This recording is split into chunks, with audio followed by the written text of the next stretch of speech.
सपना कैसे देख लेलू हमारा छोड़े के।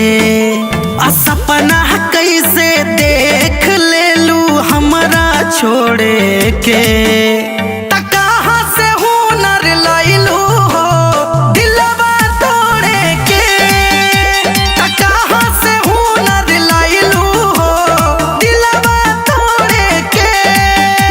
तके कहरा से सिखलू सोना मुहवा मोड़े के।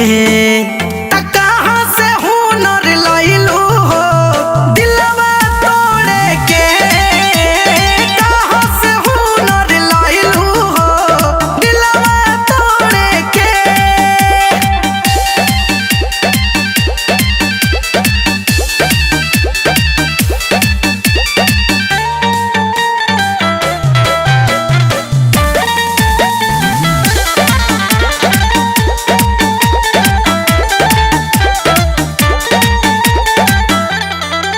हम त सोचानी ये जान तू न दान बाड़ू हो। धोखा का हो लहे से आन जान बाड़ू हो। हम त सोचानी ये जान तू न दान बाड़ू हो।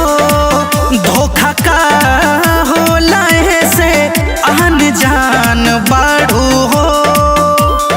के कर चेहरा देखलू आज भोरे भोरे के। कहाँ से हुनर लैलू हो दिलवा तोड़े के। कहाँ से हुनर लैलू हो दिलवा तोड़े के।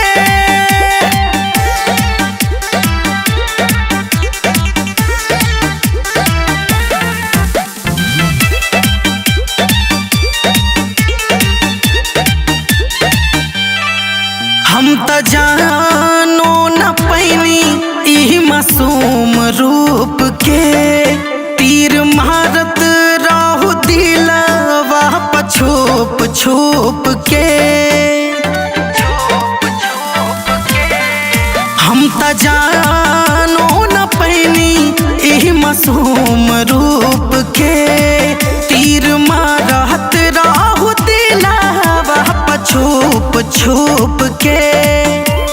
चांद इमरान के चोट दिहलू जोरे के।